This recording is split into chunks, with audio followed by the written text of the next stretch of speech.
Hey guys, it is Tanya and welcome back to the channel. Today I am back with a little bit of a building tutorial or a building tips and tricks video because I've gotten a ton of questions from you guys on how I do certain things when I'm doing my builds. So I wanted to cover a selection of those things today. I'm not going to be able to cover absolutely everything, but I wanted to cover the main topics that were discussed or questioned.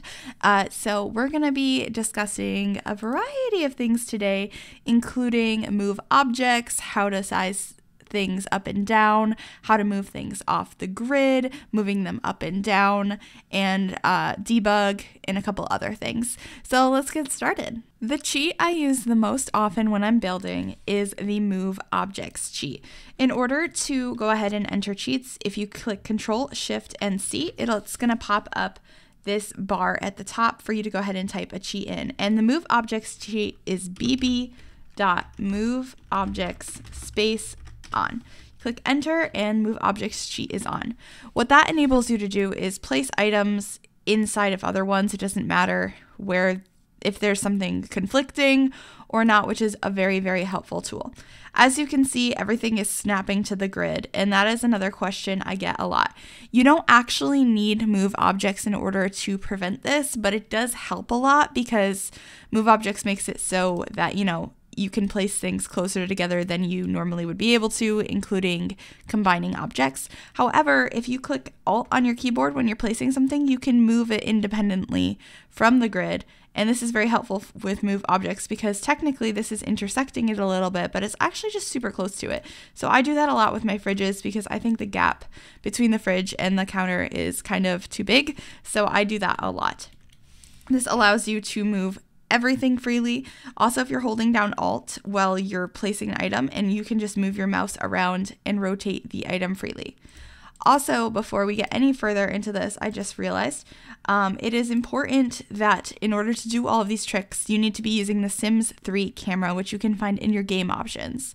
It allows a lot more flexibility when it comes to moving the camera around, as well as doing some of these building tricks. Move objects is also helpful in placing items where you'd like them, not snapping to them to the grid. So as you saw, or as you can see here, this plant is just snapping to the surfaces available on the table. But if you wanted to place it closer to something else, we'll actually use an example on the counter. So this plant is on the counter and it's snapping. And a lot of you have commented before that you don't know how I do this. With move objects on, I can just drag it off the counter and leave it wherever I want. However, if I want to place it with Alt, I can't do that while the counter is still here because it's going to snap to those positions on the counter. So that's why I drag it off and I move the counter out of the way. And then I can place it where I think I want it, holding down Alt so that it's not snapping. And I'm like, this is probably not a good place to place it because it's very close to the stove. However, if you wanted to place it there, there we go. And now it's not snapped to that counter, so it's not using up a slot on it, which is very convenient. So that's kind of how I do that. You can do it with any item you want. You just have to move the surface out of the way so it's not snapping to it. But if you get too close to another surface, you start overlapping it, it could snap to that one. So that's also important to keep in mind.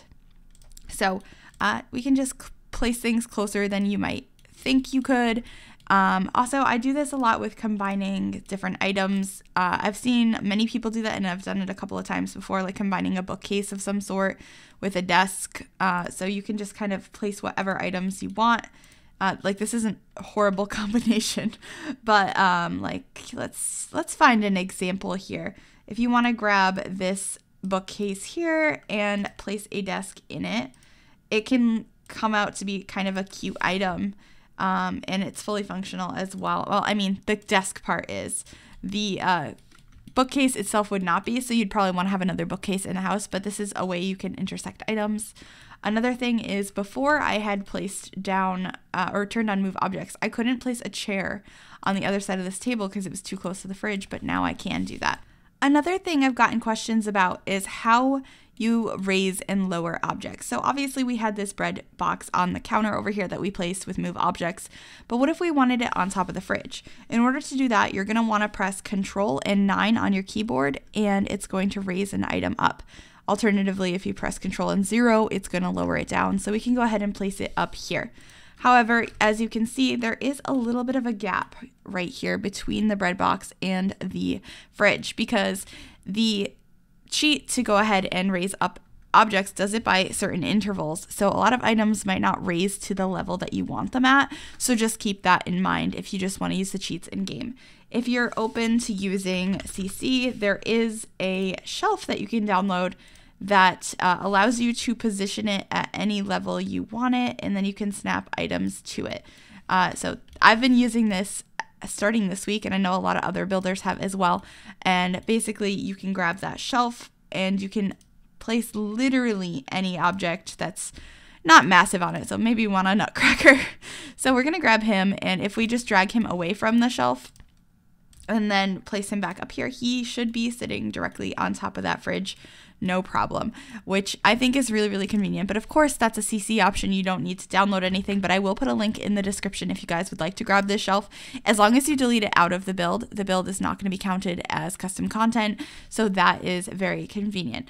On the same idea of going ahead and, raising items up and down, you can also size them up and down, and that's by using the square brackets on your keyboard. The closed bracket sizes them up, and the opening bracket sizes items down.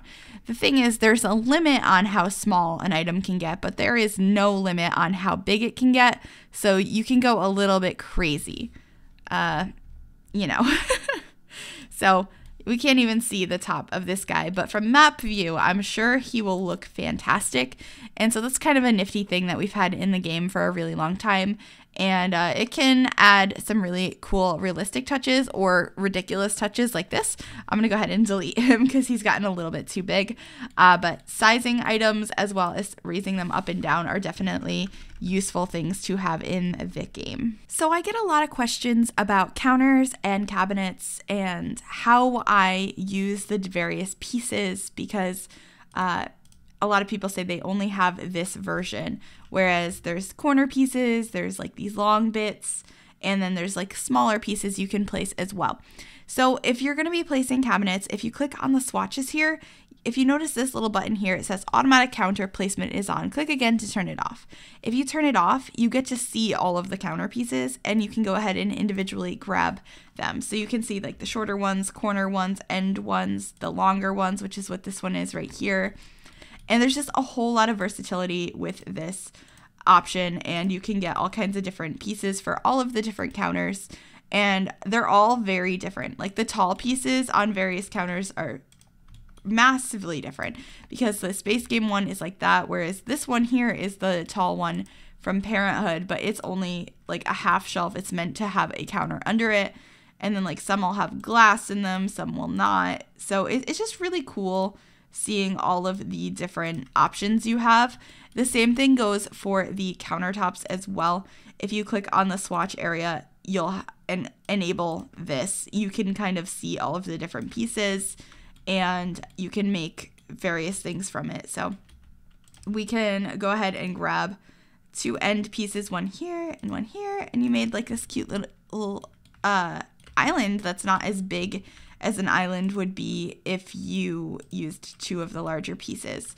It's just like a nifty thing to be able to go ahead and know about and change. So hopefully that clears up a little bit how I change the various cabinets and countertops. Let's get into the good stuff. So if you see a bunch of items in your catalog that are locked, unlocked by reaching level 10 of the astronaut career, and all of these different things, but you're like, but I want to build with that. I've seen people build with that. How do I get that item?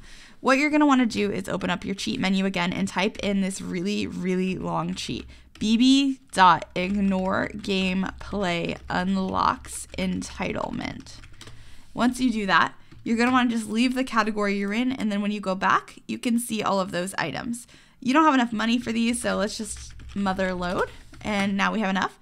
And you can see they kind of have this effect behind them saying they were unlockables, and then you can go ahead and place those items down that were locked. So like this guitar or this easel, there's all kinds of stuff that, you know, wasn't available to you before, but using that cheat, you're able to go ahead and grab them.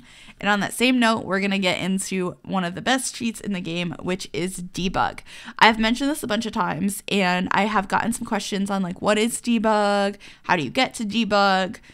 So essentially what Debug is a category in the buy catalog you have to use a cheat to get to that has all the items in the game that your Sims use that aren't in the buy catalog. So if they're shoveling snow, that means there's a shovel somewhere.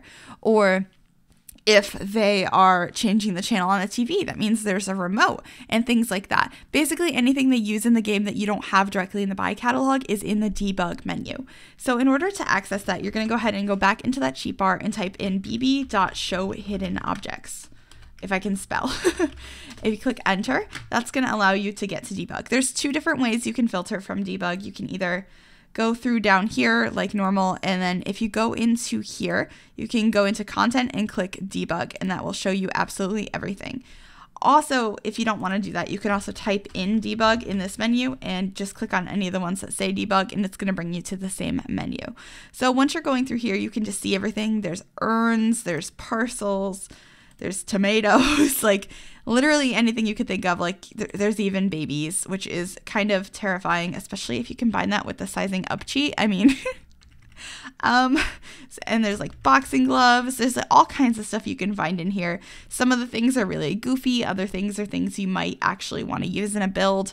So I find Debug very helpful. Like you can add like a fishing spot or add a plunger next to your toilet if we can get it. I don't have move objects on right now, but all of the items in here, like you can use them to kind of bring more life to your builds. Like, do you want this plunger? You can add that to your bathroom if you want.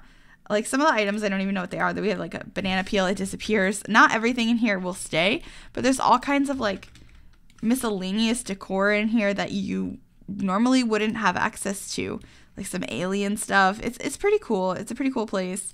There's all kinds of fun clutter, like some headphones and some tapes and stuff. That's a little outdated, but it's still cool items to have. So I would totally recommend having a gander through here. I mean, you can get a table knife, you can get some chopsticks. I know there's a machete in here. There's like some nesting blocks, there's some juice or alcohol for your Sims. Like there's so many items in here, and I mean you can even get dog poop. I mean, it doesn't get better than that. Anyway, that is pretty much all I wanted to go over today. You can get so many cool items, and if you combine all of these things together, you can raise and lower objects, size them up and down, grab them from Debug or from locked items, and kind of, you know, enhance the things you're doing in your build mode, make them a little bit more realistic, because a lot of these Debug items are really realistic and other things are like a giant crane. So hopefully this was helpful. Please let me know what other tutorials you would like to see. I already have written down doing a floor plan tutorial and I think landscaping potentially. Those are the other things that were requested as well, but I just wanted to do the main questions I'm getting all of the time in a little tips and tricks video here. So hopefully this was helpful. Let me know what you thought and what else you would like to see in the tutorial department down below, and I will see you all next time. Bye everybody.